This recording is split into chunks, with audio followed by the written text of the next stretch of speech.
The wind screamed across the frozen wasteland like a living thing trying to claw its way inside every crack and crevice it could find. Owen Briggs pulled his coat tighter and squinted through the ice particles that hit his face mask hard enough to leave scratches. The thermal regulation station sat another 100 meters ahead, its lights barely visible through the white chaos of the storm. This was the third breakdown this month. Something about Arctis 7 just ate through equipment faster than any other moon he had worked on. The cold went deeper here, found ways into sealed systems that should have been impossible. But that was the job. Keep the heat flowing to the mining operations, or everyone froze. Simple as that. His boots crunched through knee-deep snow as he approached the station entrance.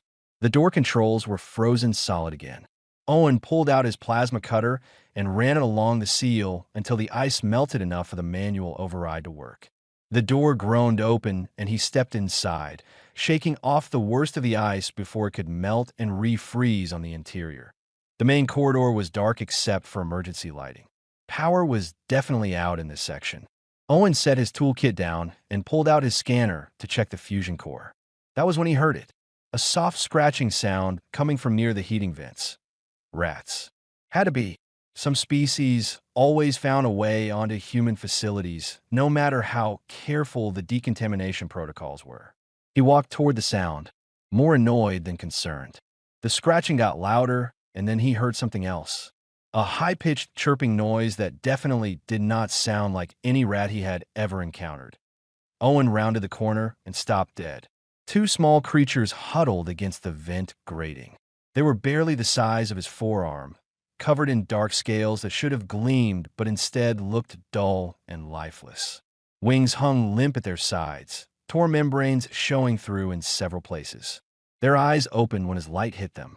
Bright amber eyes that held far too much awareness for simple animals, dragon hatchlings. Scarati, if he remembered the briefings correctly. The species the mining company had warned everyone to avoid at all costs. Dangerous predators. Kill on sight was the official policy in some sectors.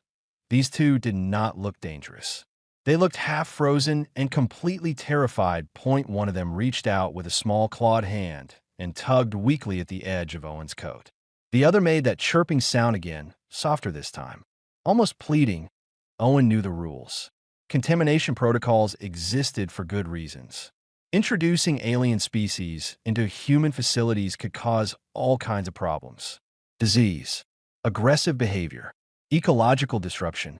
The list went on in the safety manuals he was supposed to have memorized. He looked at the hatchlings again. They were shaking so hard their scales rattled against each other. Frost had formed on their wings. Without heat, they would be dead in an hour. Maybe less. Owen made his decision in about 3 seconds. He pulled off his thermal coat and wrapped both hatchlings in it, bundling them up until only their heads poked out. They stopped shaking almost immediately, pressing against the retained warmth of the fabric. Their eyes closed and small rumbling sounds came from their throats. Not threatening, more like a cat purring. He picked up the bundle and carried it to the maintenance office. The room was small, but it had its own heating unit that was still functional. Owen set the wrapped hatchlings on his desk and turned the heat up as high as it would go. Then he went back to work. The fusion core needed a full diagnostic, and 2 of the primary conduits had stress fractures that required welding.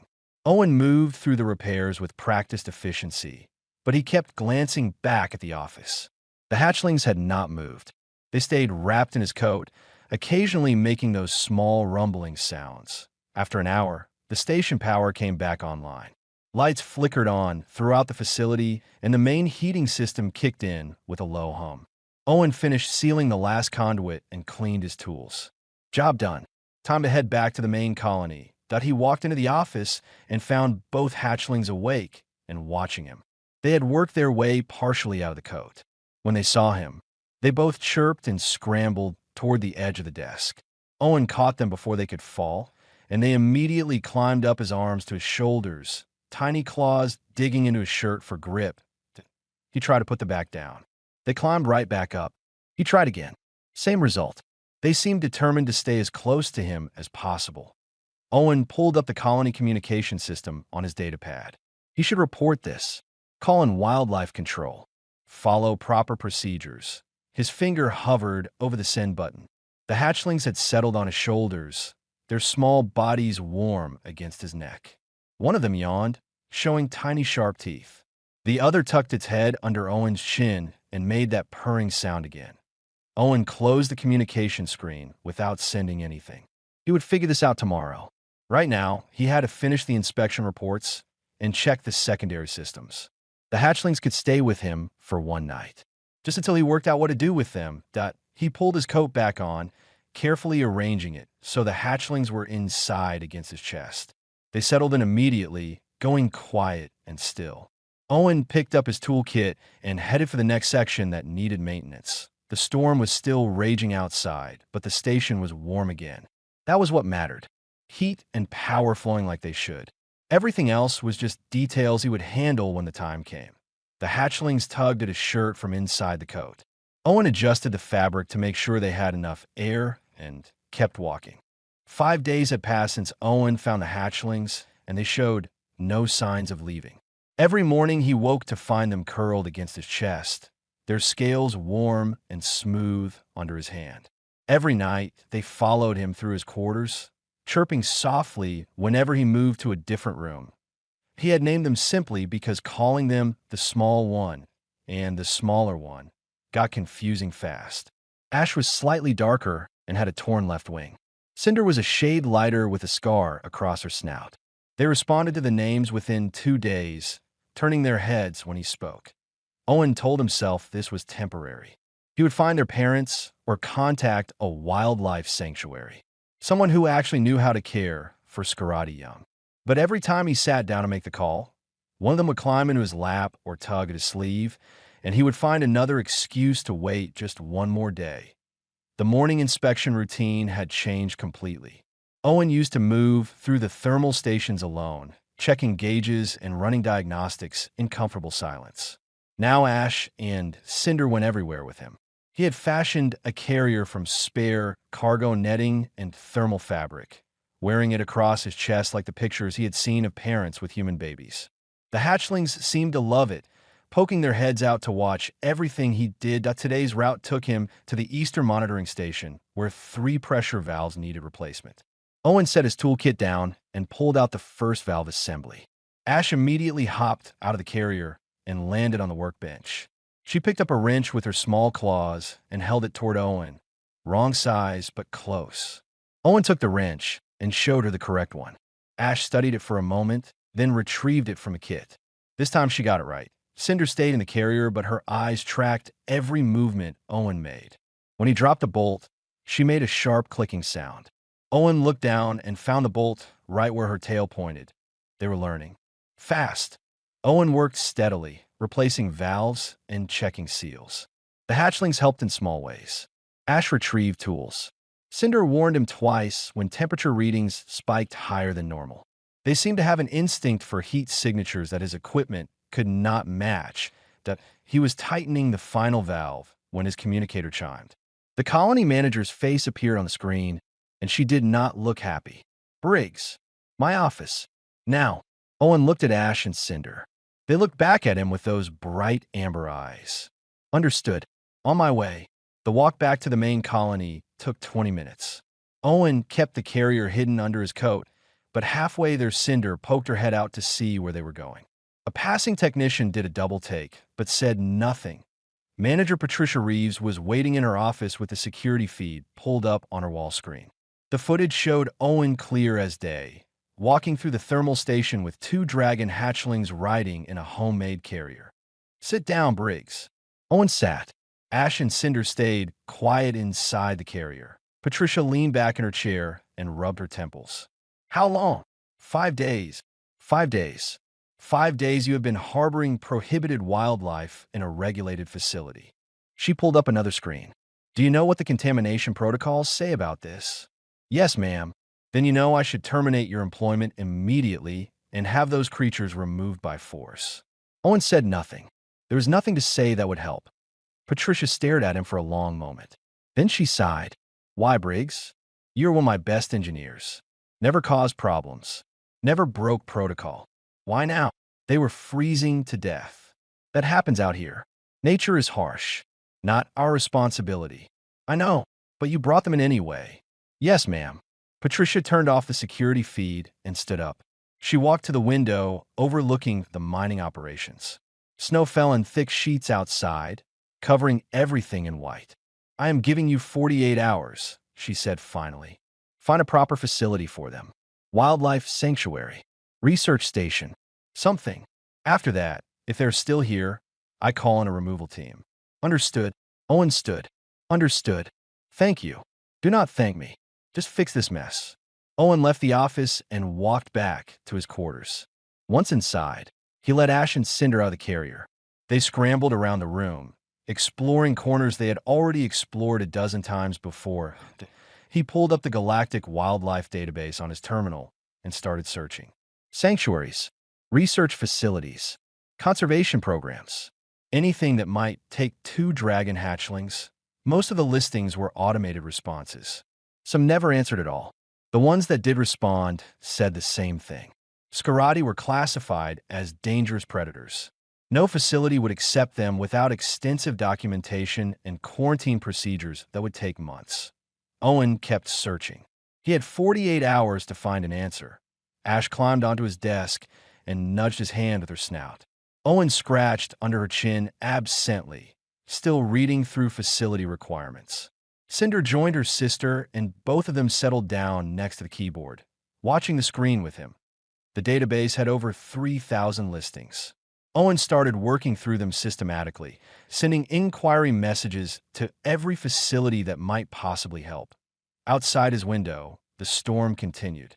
Inside, 2 small dragons purred softly while their accidental guardians searched for a way to keep them safe. 48 hours was not much time. But Owen had solved harder problems with less. He would find something. He had to. Owen had been reading about Scarati biology for 6 hours straight when he found it. Buried in an old research paper from a xenobiologist who had studied the species 40 years ago. One paragraph that changed everything. Scarati hatchlings imprint on the first source of sustained warmth they encounter after hatching. The bond is permanent and cannot be transferred. Once formed, the hatchling considers that source to be their primary parent regardless of species. He read it 3 times to make sure he understood correctly. Then he looked at Ash and Cinder, who were sleeping in a pile of blankets on his bed. They thought he was their parent. Not temporarily. Not until something better came along. Forever. Owen closed the research file and sat back. 36 hours left of Patricia's deadline, and he had just discovered there was no solution. No facility would take them because they would not bond with handlers. No wildlife program could help because the hatchlings would never integrate with their own species now. They were his responsibility whether he had planned for it or not. His communicator buzzed. Message from the Galactic Wildlife Bureau. A team was available to collect the hatchlings tomorrow. They would be taken to a holding facility for evaluation and eventual placement. Owen knew what that meant. Evaluation was code for determining if they were dangerous. Placement meant either a zoo or euthanasia. Neither option was acceptable, that he deleted the message without responding. Movement outside his window caught his attention. Owen stood and walked closer to the glass. Something large circled in the distance, dark shapes against the gray storm clouds. Then another shape joined it. And another. Dragons. Adult Scarati, much bigger than Ash and Cinder. At least 5 of them flying in a wide pattern around the colony. Owen grabbed his binoculars and focused on the nearest one. It was massive, easily 4 times the size of a human. Wings that spanned 20 meters. Claws that could tear through steel. Every bit as dangerous as the safety briefings claimed, but they were not attacking. Just circling, calling out in low, rumbling voices that carried even through the insulated walls. Ash and Cinder woke up immediately. They scrambled to the window and pressed against the glass, making high-pitched answering calls. The adult dragons changed their flight pattern, moving closer to Owen's quarters. His communicator exploded with alerts. Security warnings. Emergency protocols activating. Patricia's face appeared on the screen. Briggs, we have a situation. Multiple hostile dragons approaching the facility. Get to the shelter immediately. They are not hostile. Owen said. What? The dragons. They are not attacking. They are looking for something. Patricia was silent for a moment. The hatchlings. Yes, ma'am. Briggs, you need to get those creatures out of the colony right now, before those adults decide to come get them by force. Owen looked at Ash and Cinder. They were still calling to the adults, their voices desperate and pleading. The adults called back, circling tighter. This was it. The moment where he could fix everything. Return the hatchlings to their actual parents. Let them go back to their own species where they belonged. The smart choice. The safe choice. Ash turned away from the window and looked at him. Cinder did the same. Their amber eyes held complete trust. They thought he would protect them, keep them safe, because that was what parents did. I am bringing them outside, Owen said. Are you insane? Those adults will tear you apart. Maybe, but those hatchlings deserve to see their real family. Owen ended the call before Patricia could argue. He pulled on his thermal gear and fashioned the carrier so Ash and Cinder could ride on his chest. They climbed in without hesitation, still making those calling sounds. The walk to the exterior airlock felt longer than it should have. Every step was a chance to turn back. Choose safety. Lock the hatchlings away and let the Wildlife Bureau handle it. But Owen kept walking. The outer door opened onto a landing platform normally used for supply shuttles. Wind hit him immediately, strong enough to make him stagger. The adult dragons saw him and descended, landing on the platform's edge with enough force to crack the concrete. Up close, they were even more terrifying. Teeth like daggers, claws that dug into metal, eyes that held fierce intelligence. Owen walked forward slowly, keeping his movements calm. Ash and Cinder squirmed in the carrier, trying to reach the adults. The largest dragon, a deep red female, lowered her head and made a soft, rumbling sound. Owen carefully opened the carrier. Ash and Cinder tumbled out and ran toward the adult dragons. The red female gathered them close with her wings, checking them over with gentle touches of her snout. The other adults formed a protective circle around them. This was the moment. The adults had their young back. They would leave now, take Ash and Cinder home to their volcanic world where they belonged. But the hatchlings did not stay with the adults. After a few minutes of reunion, they ran back to Owen and climbed up his legs, scrambling to reach his shoulders. They chirped frantically, distressed by the separation. Owen tried to encourage them back toward the adults. They refused to go. The red female watched this with eyes that seemed to understand far more than they should. She stepped closer to Owen, close enough that he could feel the heat radiating from her scales. One wrong move, and she could kill him without effort. She lowered her head and touched her snout gently to Owen's forehead, a gesture that felt significant in ways he could not fully understand. Then she made a deep rumbling sound and scraped one claw across the platform surface, leaving a mark. A symbol in Scarati that Owen did not recognize, but somehow knew was important. The dragons took flight, circling once more before heading back toward the storm. But they did not take the hatchlings with them. They left them with Owen. The next 3 weeks passed in relative calm. The adult dragons did not return, and the colony gradually relaxed its security protocols. Patricia called Owen into her office twice more, but both times she just looked at him, shook her head, and told him to get back to work. Ash and Cinder grew. Not dramatically, but enough that Owen had to adjust the carrier every few days. Their wings healed slowly, the torn membranes filling in with new tissue. They started attempting short flights around his quarters, crashing into furniture and knocking over equipment with equal enthusiasm. The other colonists had mixed reactions. Some avoided Owen entirely, crossing to the other side of corridors when they saw him coming. Others were curious, asking questions about what the hatchlings ate and whether they were really as dangerous as the briefings claimed. Owen answered honestly. They ate a lot, mostly protein supplements mixed with minerals. And no, they were not dangerous unless you counted the time Cinder accidentally set his spare blanket on fire while learning to control her breath. Life found a new rhythm. Maintenance work in the mornings with Ash and Cinder helping in increasingly useful ways. Research in the evenings, learning everything he could about proper dragon care. Sleep whenever he could fit it in between everything else. Then the emergency alarm shattered the routine. Owen was running diagnostics on the Western Thermal Station when the call came through. Cave-in at Mining Section 7. Multiple workers trapped. Standard rescue equipment could not reach them due to structural instability. He ran back to the main colony, ash and cinder clinging to his shoulders. The command center was chaos when he arrived. Patricia stood at the main display, coordinating with the trapped miners through failing communications. How many? Owen asked. 6. They have air for maybe 4 hours if the pocket holds. Problem is the tunnel. 3 separate collapse points. We try to dig through, and the whole thing comes down. Owen studied the schematics. The collapsed sections were thick with ice and rock. Even the heavy excavation equipment would take days to cut through safely. Days the trapped miners did not have. What about going over? Through the ice field above? Too unstable.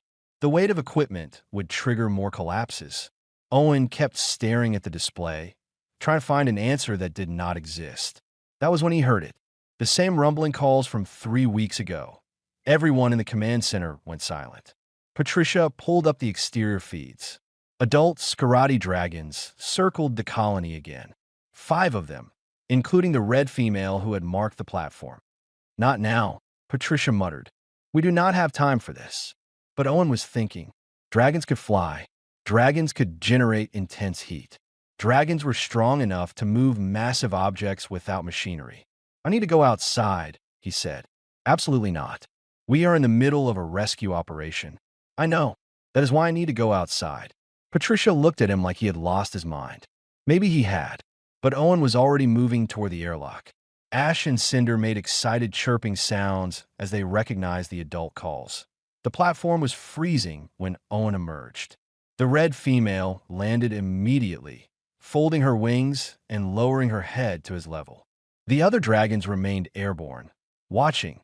Owen had no idea if this would work. No idea if the dragon would even understand. But he had to try. He pulled up the schematic on his datapad and showed it to the red female. She tilted her head, studying the display. Owen pointed to the collapse points, then mimicked digging. Pointed to the ice, mimicked heat. He felt ridiculous trying to communicate life and death situations through gestures, but he had no other option. The dragon made a low sound and turned to the others. They communicated in ways Owen could not follow. Sounds and movements that clearly meant something to them. Then the red female looked back at Owen and dipped her head once. Agreement point 20 minutes later. Owen stood at the collapse site with 5 adult dragons and half the colony watching from safe distance. Patricia had authorized it after Owen explained the plan. Authorized it or given up trying to stop him. He was not sure which. The dragons worked with precision that surprised everyone. 2 of them used controlled bursts of flame to melt ice without destabilizing the surrounding rock. 2 more used their strength to carefully move debris, testing each piece before removing it. The red female coordinated everything, her calls directing the others with clear authority. Owen worked alongside them, monitoring structural integrity and calling out warnings when sensors detected dangerous shifts. Ash and Cinder stayed on his shoulders, occasionally making small calls that the adults seemed to acknowledge. 3 hours of careful excavation. The dragons never rushed, never made mistakes. They worked like they had done this before, though Owen could not imagine when or why they would have. Finally, the last barrier fell away. 6 miners stumbled out of the darkness, choking on dust but alive. Medical teams rushed forward while the dragons pulled back, giving humans room to work. Patricia arrived with water and emergency supplies. She looked at the dragons, then at Owen, then back at the dragons. Did they just save 6 lives? Yes, ma'am. Why? Owen thought about the mark on the platform. The gesture the red female had made weeks ago. I think we owe them one. Now, they returned the favor. The red female approached again. She touched her snout to Owen's forehead, same as before. Then she did the same to each of the rescued miners, marking them somehow, acknowledging them. The dragons took flight as medical shuttles arrived to transport the miners. Owen watched them disappear into the clouds, Ash and Cinder calling goodbye until the adults were out of sight. Patricia stood next to him. This changes things, Briggs. Yes, ma'am. I mean, it really changes things. We need to talk about establishing formal protocols. Communication methods. Safety procedures for cross-species cooperation. Owen nodded. We probably should.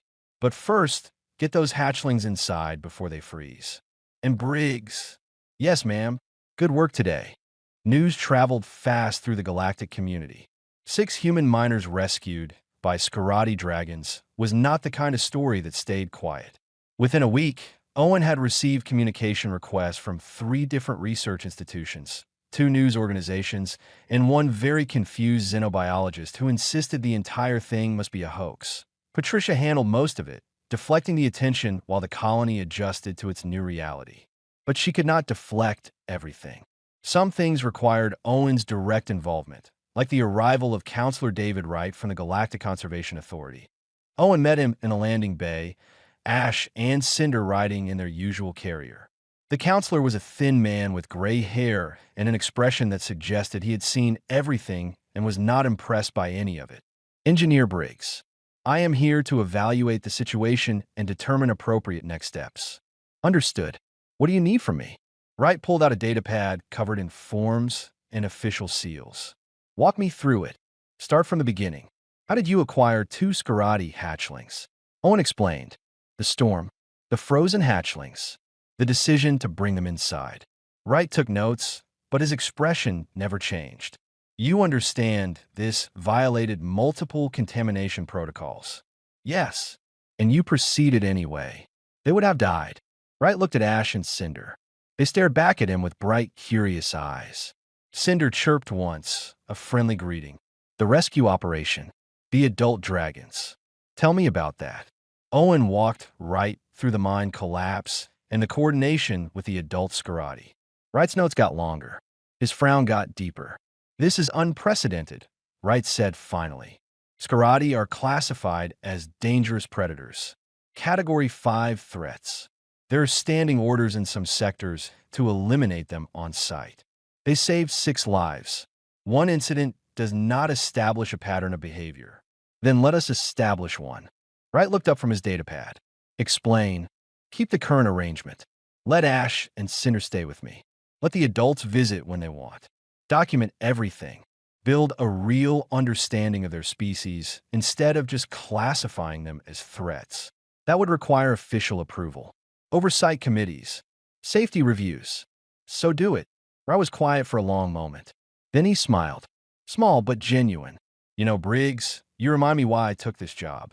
30 years of paperwork made me forget sometimes. Is that a yes? That is a maybe. I need to see more. Can you arrange another meeting with the adult dragons? Owen looked at Ash and Cinder. We can try. It took 2 days for the adults to return. They arrived at dawn, circling the colony in their familiar pattern.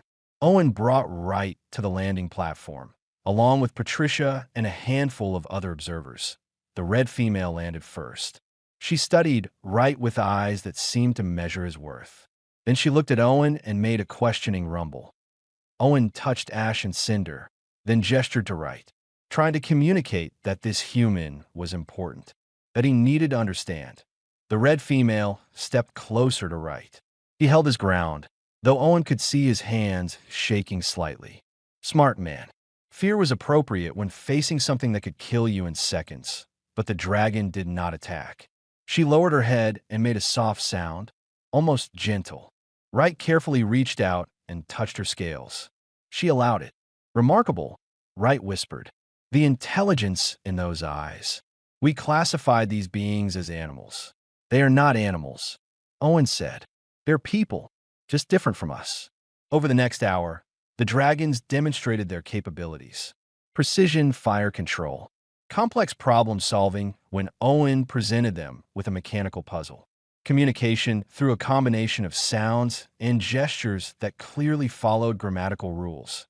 Wright documented everything. When the dragons finally left, he looked shaken. I need to make some calls, he said. What you have here, Briggs? This could change policy across dozens of sectors. Will it? If I have anything to say about it, yes. But it will take time. Bureaucracy moves slowly, especially when challenging established classifications.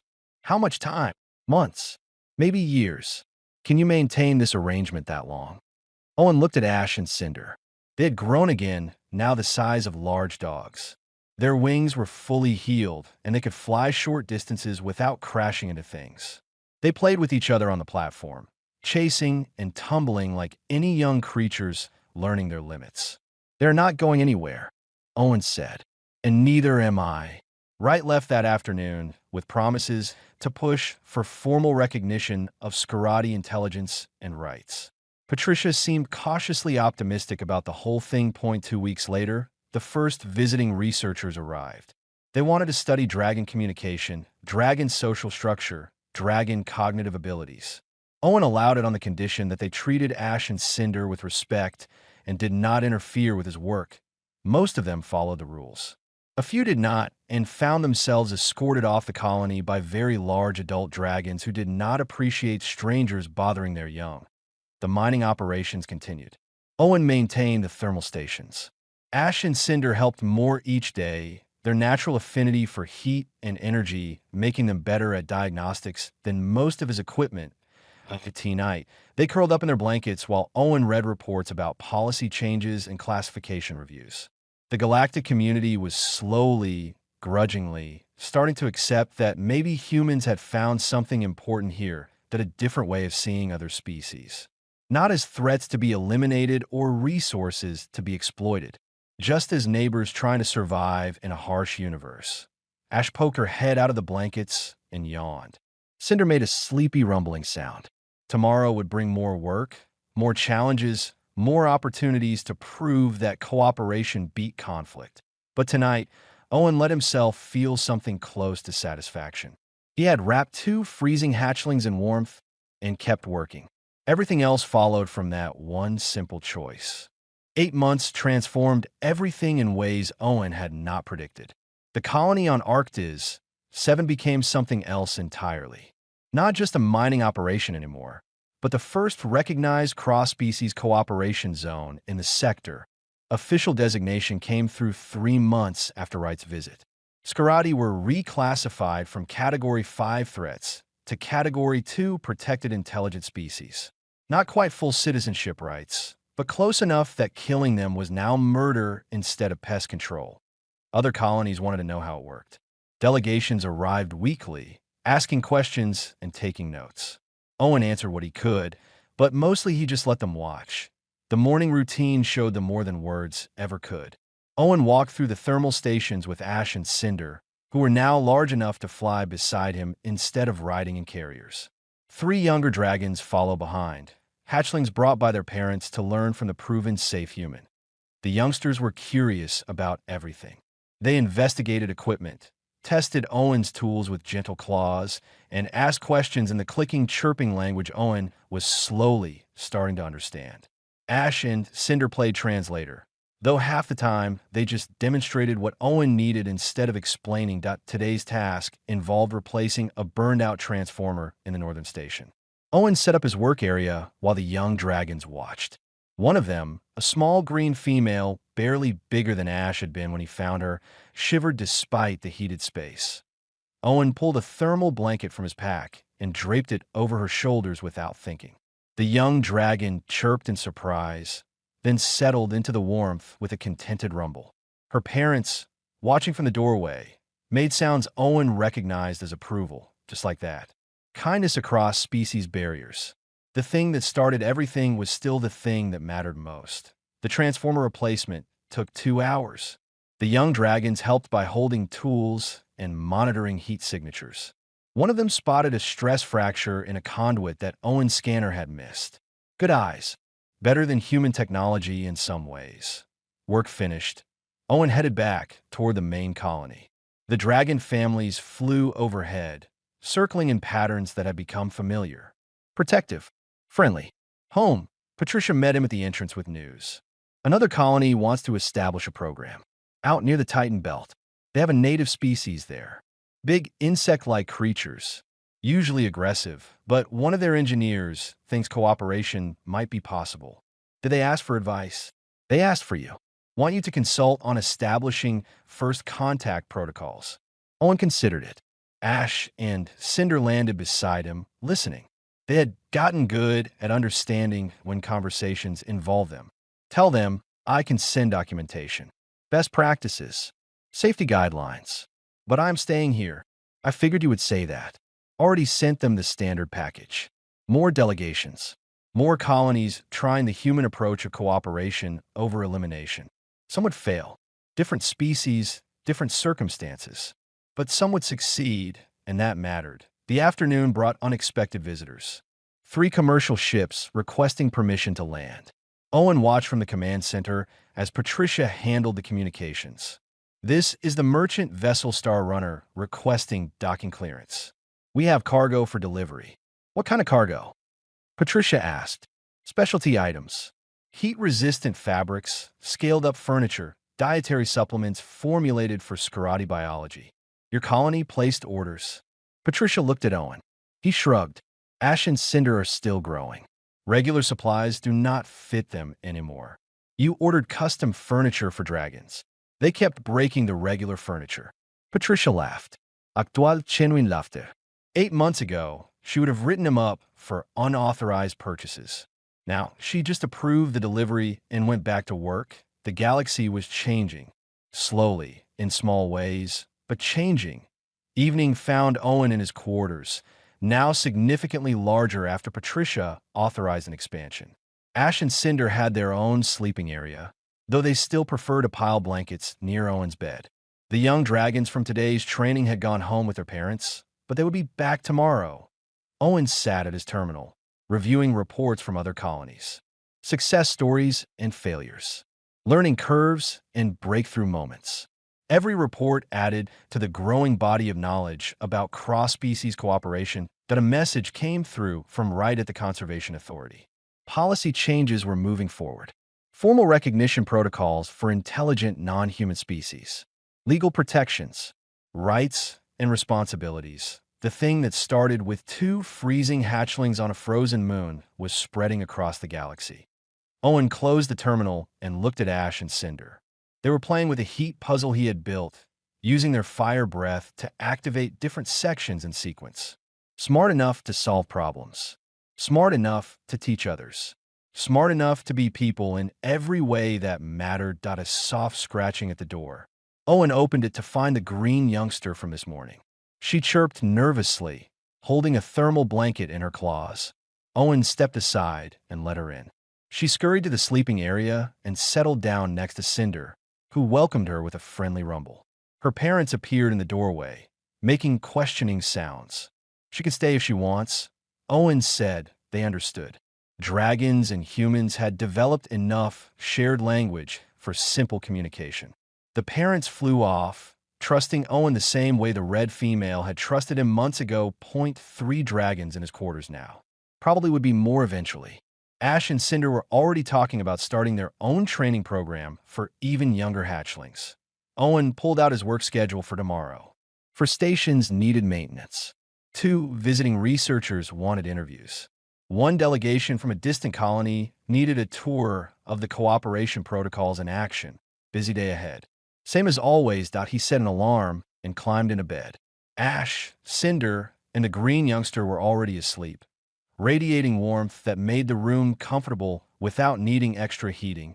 Outside, dragons circled the colony in protective patterns. Inside, humans and dragons worked together on plans for tomorrow. The galaxy was figuring out that different did not mean dangerous. That cooperation beat conflict. That sometimes the biggest changes started with the smallest acts of kindness. Owen closed his eyes. Tomorrow would bring new challenges, new opportunities, new chances to prove that warmth and work could build bridges between any species willing to try. But tonight, everyone slept safe and warm. And that was enough.